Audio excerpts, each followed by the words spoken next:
Hi plus one മക്കളെ, ഒരു big breaking news ഉണ്ട്. ഈ ന്യൂസ് കട്ടിംഗ് മേ ബി നിങ്ങൾ കണ്ടിട്ടുണ്ടാവും. ഞാൻ കണ്ട സമയത്ത് ഞാൻ അത്ര സീരിയസ് ആയിട്ട് ഇത് കണ്ടില്ല. കാരണം ഒരു പ്ലസ് വൺ വിദ്യാർത്ഥിയെ ബാധിക്കുന്ന ഒരു ന്യൂസ് ഒന്നും ഇതിൽ ഞാൻ ഹെഡിങ്ങിൽ കണ്ടില്ല. കാരണം അവിടെ പറഞ്ഞിരിക്കുന്നത് 9-10 ക്ലാസ്സുകളിൽ ലബോറട്ടറി പരിശീലനം നിർബന്ധമാക്കുകയാണ്. അതായത് 9ാം ക്ലാസ്സിലും 10ാം ക്ലാസ്സിലും ഒക്കെ പ്ലസ് ടുവിലുള്ള പോലെ എന്ത് ചെയ്യുന്നുണ്ട്, ലാബ് നിർബന്ധമാക്കുകയാണ്. അതിനൊരു മാർക്കൊക്കെ കൊണ്ടുവരുന്നുണ്ട്. അതിന്റെ അവസാന പാരഗ്രാഫ് നിങ്ങൾ ശ്രദ്ധിക്കുക. ഏതൊരു പ്ലസ് വൺ സയൻസ് വിദ്യാർത്ഥിയും ബാധിക്കുന്ന ഒരു കാര്യമാണ്. ഇതിൽ പറഞ്ഞിരിക്കുന്നു, ഹയർ സെക്കൻഡറിയിൽ നിലവിൽ 2ാം വർഷത്തിൽ മാത്രമാണ് ലാബ് പരീക്ഷയുള്ളത്. ഇത് 1ാം വർഷത്തിലും നിർബന്ധമാക്കാനുള്ള നിർദ്ദേശം നൽകിയിട്ടുണ്ട് എന്നാണ്. അതായത് നിങ്ങൾ പ്ലസ് വൺ സയൻസ് എടുത്ത സമയത്ത് നിങ്ങൾക്ക് എല്ലാവർക്കും അറിയാം, ലാബ് എക്സാംസ് നമുക്ക് ഉണ്ടാവും. ലാബ് നമ്മൾ ചെയ്യണം, റെക്കോർഡ് എഴുതണം, അതിനൊരു എക്സാം എഴുതണം. പക്ഷെ എല്ലാം പ്ലസ് ടുവിലാണെന്ന് നിങ്ങൾ ആശ്വസിച്ചിരിക്കുകയാണ്. പ്ലസ് വണ്ണിൽ നമുക്ക് ലാബ് ഒന്നും നമ്മൾ തുടരേണ്ട കാര്യമില്ല. വളരെ ഹാപ്പി ആയിട്ട് നമുക്ക് എന്ത് ചെയ്യാം, ഹാപ്പി ആണെങ്കിൽ കൂടി അല്ലെങ്കിൽ ഹാപ്പി അല്ലെങ്കിൽ കൂടി നിങ്ങൾക്ക് പഠിച്ച് മുന്നോട്ട് പോയാൽ മതി. ഇനി പ്ലസ് വണ്ണിലും ലാബ് എക്സാം നിർബന്ധമാക്കാൻ പോവാണ്. അപ്പൊ ലാബിനെ കുറിച്ച് ചെറിയൊരു ഐഡിയ കൂടി തരാം. കാരണം നിങ്ങൾ പലർക്കും ഇപ്പോഴും അറിയാത്ത ചില കാര്യങ്ങളുണ്ട്. ഈ വീഡിയോ മുഴുവനായി കാണാം. ലാബിനെ കുറിച്ച് ഒരു ക്ലാരിറ്റി ഞാൻ നിങ്ങൾക്ക് തരാം. ആൻഡ് ഈ ന്യൂസിലുള്ള പറഞ്ഞ കാര്യം എങ്ങനെയായിരിക്കും ബാധിക്കാൻ പോവുക എന്നുള്ള കാര്യം നമുക്ക് നോക്കാം. അപ്പൊ നിങ്ങൾക്ക് ഫിസിക്സ്, കെമിസ്ട്രി, ബയോ അല്ലെങ്കിൽ CS, മാത്സ് ഇത്രയും സബ്ജക്ട്സിലാണ് നിങ്ങൾക്ക് എന്തുള്ളത്, ലാബ് എക്സാംസ് ഉള്ളത്. ഇത് ലാബ് അടങ്ങിയ സബ്ജക്ട്സ് ആണ്. ലാബ് അടങ്ങിയ സബ്ജക്ട്സ് നിങ്ങൾ പ്ലസ് വണ്ണിൽ എക്സാം എഴുതുന്ന സമയത്ത് നിങ്ങൾ തിയറി എക്സാം എഴുതുന്നത് വെറും 60 മാർക്കിനാണ്. 60 മാർക്കേ നിങ്ങൾക്ക് എഴുതി മാക്സിമം വാങ്ങാൻ പറ്റൂ. അതിന്റെ കൂടെ നിങ്ങളെ ടീച്ചേഴ്സ് നിങ്ങൾക്ക് CE ആയിട്ട് 20 മാർക്ക് തരും. ഓക്കെ, അപ്പോൾ പ്ലസ് വണ്ണിൽ നിങ്ങൾക്ക് നിലവിൽ 80 മാർക്ക് വാങ്ങാനേ എന്തുള്ളൂ, നിങ്ങൾക്ക് വകുപ്പുള്ളൂ. ഓക്കെ, ഇനി പ്ലസ് ടു എത്തിക്കഴിഞ്ഞാൽ അവിടെയും തിയറി എക്സാം എത്രയാണ്, തിയറി എക്സാം 60 തന്നെ. പ്ലസ് ടുവിൽ 60 മാർക്ക് നിങ്ങൾക്ക് എഴുതി വാങ്ങാൻ പറ്റൂ. അവിടെയും നിങ്ങൾക്ക് നിങ്ങളുടെ ടീച്ചേഴ്സ് നൽകുന്ന കണ്ടിന്യൂസ് ഇവാലുവേഷൻ അഥവാ CE 20 മാർക്കിനുണ്ട്. അപ്പൊ നിങ്ങൾ ഈ കൂട്ടി നോക്കിക്കേ, 60ഉം 20ഉം കൂട്ടിയാൽ ഫസ്റ്റ് ഇയറിൽ 80 മാർക്ക് കിട്ടും. സെക്കൻഡ് ഇയറിലും അതേ 80 മാർക്ക് ഉണ്ട്. പക്ഷേ ടോട്ടൽ 200ലാണ് നമ്മളെ മാർക്ക് വരിക. പ്ലസ് ടുവിന്റെ ഗ്രേഡും നമ്മൾ പാസ്സായോ ഇല്ലയോ എന്നൊക്കെ ഉറപ്പാക്കുന്നത് ആ ഫൈനൽ 200 എന്ന് പറഞ്ഞ അതിലാണ്. അപ്പൊ നിങ്ങൾക്കറിയാം ഒരു 40 മാർക്ക് കുറവുണ്ട്. അത് ഏതിനാണ്, പ്രാക്ടിക്കൽ എക്സാമിനാണ്. പ്രാക്ടിക്കൽ എക്സാമിന് 40 മാർക്ക് അവിടെയുണ്ട്. അതായത് മൊത്തം 200ന്റെ 40 എന്ന് പറഞ്ഞാൽ 20% പ്രാക്ടിക്കൽ എക്സാം. അപ്പോൾ ഇത് ചില്ലറ കാര്യമാണോ? അല്ല. പക്ഷെ ഇത് എന്തിൽ മാത്രമേ ഉള്ളൂ, പ്ലസ് ടുവിന്റെ കൂടെ മാത്രമേ എക്സാം എഴുതാനുള്ളൂ. അപ്പൊ അതിന്റെ മാർക്കിംഗ് സ്കീം ഞാൻ എന്ത് ചെയ്യാം, ഓരോ സബ്ജക്ട്സിനും ഡിഫറെന്റ് ആണ്. ഞാൻ ഫിസിക്സ് വെച്ച് പറഞ്ഞുതരാം. അപ്പോൾ ഫിസിക്സിന്റെ ഇതിന്റെ ഡീറ്റെയിലേക്ക് ഒന്നും കിടക്കണ്ട. അപ്പോൾ കണ്ടോ, ആ 40 മാർക്ക് ഡിഫറെന്റ് രീതിയിൽ ബ്രേക്ക് ഡൗൺ ചെയ്തിട്ടുണ്ട്. അപ്പോൾ ഫിസിക്സിന്റെ കേസിൽ ഞാൻ എക്സ്പ്ലെയിൻ ചെയ്തു വരാം. ഫിസിക്സിന് 40 മാർക്കിൽ 4 മാർക്ക് റെക്കോർഡിന് വേണ്ടിയുള്ള മാർക്കാണ്. ബാക്കിയുള്ള 36 മാർക്ക് അവർ പറയുന്നത് ബാക്കി കുറേ കാര്യങ്ങൾ ചെയ്യുന്നതിനാണ്. നമ്മൾ ഫിസിക്സിൽ 2 എക്സ്പെരിമെന്റ് ചെയ്യണം. എത്രയാ, 2 എക്സ്പെരിമെന്റ് പ്ലസ് ടുവിൽ ലാബിൽ ചെയ്യണം.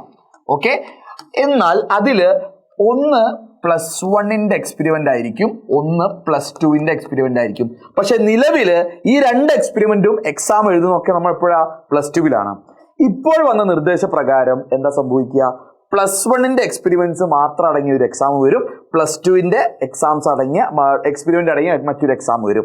അതായത് ഇവിടെ ഈ 40 മാർക്ക് ബ്രേക്ക് ഡൗൺ ചെയ്തിട്ട് ഒരു 20 മാർക്ക് പ്ലസ് വണ്ണിലോട്ടും ബാക്കി 20 മാർക്ക് പ്ലസ് ടുവിലും എന്ന രീതിയിലേക്കാണ് ഈ ഒരു ചേഞ്ച് വരാൻ പോകുന്നത്. ഇത് ഫിസിക്സിന്റെ കേസിലാണ്. കെമിസ്ട്രിയുടെയും ബാക്കി സബ്ജക്ട്സിന്റെ കേസിലൊക്കെ ഡിഫറെന്റ് ആണ്. മാത്സിലൊക്കെ ഒരുപാട് നമുക്ക് പ്രോഗ്രാം റൺ ചെയ്യാനുള്ളതിൽ നിന്ന് ഇത്ര പ്ലസ് വണ്ണിൽ ഉണ്ടാവും, ഇത്ര പ്ലസ് ടുവിൽ ഉണ്ടാവും. അത് നിങ്ങൾ പബ്ലിക് എക്സാമിന്റെ കൂടെ വരും. ഇനി വീഡിയോ എൻഡ് ചെയ്യാനായിട്ടില്ല, ചില കാര്യം കൂടി പറഞ്ഞുതരാം. ഇതിന് ചില അഡ്വാൻറ്റേജസും ഉണ്ട്, ഡിസഡ്വാൻറ്റേജസും ഉണ്ട്. അഡ്വാൻറ്റേജ് എന്ന് പറഞ്ഞു കഴിഞ്ഞാൽ, ഒരു അഡ്വാൻറ്റേജ് എന്ന് പറഞ്ഞു കഴിഞ്ഞാൽ പ്ലസ് ടു എന്ന് പറഞ്ഞു കഴിഞ്ഞാൽ നിങ്ങൾക്കറിയാം അത് കഴിഞ്ഞ് കോളേജിലോട്ട് പോകുന്ന വളരെ സീരിയസ് ആയുള്ള ഒരു ഇയർ ആണ്. പ്ലസ് വണ്ണിൽ നിങ്ങൾക്ക് എന്ത് മിസ്റ്റേക്ക് ഉണ്ടെങ്കിലും നിങ്ങൾക്ക് ഇംപ്രൂവ്മെന്റ് എക്സാം ഒക്കെ അടക്കം പ്ലസ് ടുവിൽ മേക്കപ്പ് ചെയ്യാൻ പറ്റും. പക്ഷെ ആ പ്ലസ് ടു എക്സാമിന്റെ ഇടയിലാണ് നിങ്ങൾ ഫുൾ ലാബുകൾ ചെയ്യുന്നത്. നിങ്ങളുടെ സ്കൂളുകളിൽ ഒന്നും എന്ത് ചെയ്യുന്നില്ല, പ്ലസ് വണ്ണുകളിൽ ലാബുകളൊന്നും കാര്യമായിട്ട് ചെയ്യിപ്പിക്കാറില്ല. അപ്പോൾ എന്താ സംഭവിക്കുക, പ്ലസ് ടു പഠിക്കുന്നതിന്റെ കൂടെ ആഴ്ചയിൽ 2 പീരീഡ് അല്ലെങ്കിൽ 3 പീരീഡൊക്കെ ഒരു സബ്ജക്റ്റിന് വേണ്ടി നമ്മൾ ലാബിന് സ്പെൻഡ് ചെയ്യേണ്ടി വരും അല്ലേ. അപ്പോൾ അത് എന്ത് ചെയ്യുന്നു, നിങ്ങളെ മോശമായിട്ട് ബാധിക്കാറുണ്ട്. അതായത് പ്ലസ് ടുവിന്റെ കൂടെ നീറ്റോ ജെഇയോ കീമോ മറ്റെന്തെങ്കിലും എക്സാംസിന് പ്രിപ്പയർ ചെയ്യുന്നവർക്ക് ഈ ലാബ് ഒരു അധികപ്പെട്ടായി വരാറുണ്ട്. കാരണം പ്ലസ് ടു പ്രോപ്പറായിട്ട് കോൺസെൻട്രേറ്റ് ചെയ്യാൻ കഴിയില്ല. കാരണം ലാബ് ചെയ്യുക മാത്രമല്ല, അതിൻ്റെ കൂടെ എന്ത് ചെയ്യണം, അതിൻ്റെ റെക്കോർഡ്സ് എഴുതണം. അതാണ് ഏറ്റവും വലിയ ചടങ്ങ്. അപ്പോൾ ഒരുപാട് സമയം പ്ലസ് ടുവിൽ മാത്രം നഷ്ടപ്പെടും. എന്നാൽ ഇങ്ങനൊരു തീരുമാനം വന്നു കഴിഞ്ഞാൽ, അതെന്തായാലും നിർദ്ദേശം വന്ന തീരുമാനം വരും എന്നുള്ളത് ഉറപ്പുള്ള കാര്യമാണ്. അതെന്ത് ചെയ്യുന്നു, +1 കൂടി വരുന്നു. അപ്പൊ ചില ആൾക്ക് വിചാരിക്കും സാർ അത് ആക്ച്വലി നെഗറ്റീവ് അല്ലേ? അല്ല, മൊത്തത്തിലുള്ള ആ ഒരു എക്സ്പെരിമെന്റ്സ് എന്നൊക്കെ സെയിം തന്നെ ആയിരിക്കും. +2 കുറച്ച് ലോഡ് എടുത്ത് +1 കൊണ്ടുവരികയാണ്. അതായത് +1 ഇപ്പൊ നിങ്ങൾക്ക് പുതുതായിട്ടൊരു ലോഡ് വരികയാണെങ്കിൽ കൂടി +2 അവിടെയുള്ള ലോഡ് കുറയുകയാണ്. അൾട്ടിമേറ്റ്ലി നിങ്ങൾക്ക് അത് എന്ത് ചെയ്യുന്നു, 2 ഇയറിലായിട്ട് എന്ത് ചെയ്യാം, ഈ ലാബുകൾ എന്ത് ചെയ്യാം, നിങ്ങൾക്ക് ലോഡ് ഷെയർ ചെയ്തു പോകും. അപ്പോൾ നിങ്ങൾക്ക് കുറച്ചുകൂടി പ്രൊഡക്റ്റീവായിട്ട് പഠിക്കാനും മറ്റു കാര്യങ്ങളിൽ ഇൻവോൾവ് ചെയ്യാനും സമയം കിട്ടും. രണ്ടാമത്തെ പോയിന്റ് ഞാൻ നേരത്തെ പറഞ്ഞ റെക്കോർഡിന്റെ കാര്യം. നിലവിലെ റെക്കോർഡിന്റെ കേസിൽ +1 എക്സാം കഴിഞ്ഞിട്ട് ആ വെക്കേഷനിലൊക്കെയാണ് ലാബ് എഴുതാൻ വേണ്ടി കൊടുക്കുക. അതായത് ലാബിന്റെ റെക്കോർഡ്സിന്റെ വർക്ക്സ് ഒക്കെ നമ്മൾ +1 കഴിഞ്ഞിട്ടാണ് എന്ത് ചെയ്യാറ്, എഴുതി തുടങ്ങാറ്. ഈവൻ തുടങ്ങുന്നത് പോലും പല കുട്ടികളും +2 കൂടെയാണ് ഈ റെക്കോർഡ്സ് ഒക്കെ എഴുതുക. അത് കുറച്ച് +1 വരുമ്പോൾ ഞാൻ നേരത്തെ പറഞ്ഞ പോലെ വീണ്ടും ലോഡ് ഷെയറിങ് അവിടെ വരികയാണ്. ഇനി ഇതിന്റെ ഒരു ഡിസഡ്വാൻറ്റേജ് എന്ന് പറഞ്ഞാൽ പറയണമെങ്കിൽ +1 നിലവിൽ എന്താണ്, ഓൾറെഡി കുറച്ച് സിലബസ് കൂടുതലാണ്. +2 എന്താണ്, കുറച്ചുകൂടി ലൈറ്റ് ആയിട്ടാണ് നിലവിൽ തിയറീസ് ഉള്ള. പല സബ്ജക്ട്സ് നോക്കിയാൽ നിങ്ങൾക്ക് മനസ്സിലാവും. ചാപ്റ്റേഴ്സിന്റെ എണ്ണത്തിലാണെങ്കിലും അതിന്റെ സിലബസിന്റെ കട്ടിയാണെങ്കിലും അതിന്റെ കണ്ടന്റ് ആണെങ്കിലും ഒക്കെ +2 കുറച്ച് ലൈറ്റാ, +1 ആണ് കുറച്ച് കൂടുതൽ. ആ കൂടുതലുള്ള +1 കൂടെ ലാബും കൂടി വരുമ്പം അത് ആകെ ബുദ്ധിമുട്ടാവാൻ ചാൻസ് ഉണ്ട്.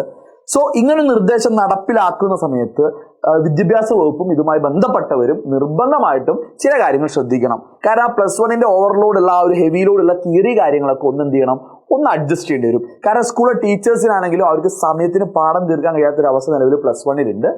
അപ്പോൾ അതൊക്കെ കൺസിഡർ ചെയ്തുകൊണ്ട് വേണം ഇങ്ങനൊരു തീരുമാനത്തിൽ എത്താമെന്നും കൂടി ഞാൻ എന്ത് ചെയ്യണം പറയാണ്. നിങ്ങൾ ഈ വീഡിയോ മുഴുവൻ കണ്ടു കഴിഞ്ഞു, ഇതുവരെ കണ്ടവരാണെങ്കിൽ ഫ്രണ്ട്സിന് ഒന്ന് ഷെയർ ചെയ്ത് കൊടുക്കുക. നിങ്ങളുടെ അഭിപ്രായങ്ങൾ താഴെ രേഖപ്പെടുത്തുക. ചിലപ്പോൾ നിങ്ങൾക്ക് ഇത് അനുകൂലിക്കാം, ചിലപ്പോൾ നിങ്ങൾക്ക് ഇതിനെ പ്രതികൂലിക്കാം. എന്തൊക്കെ തന്നെയാണെങ്കിലും നിങ്ങൾ താഴെ കമന്റായി രേഖപ്പെടുത്തുക. ഒരു ഫ്രണ്ടിനെങ്കിലും നിങ്ങൾ ഈ വീഡിയോ ഷെയർ ചെയ്ത് കൊടുക്കുക.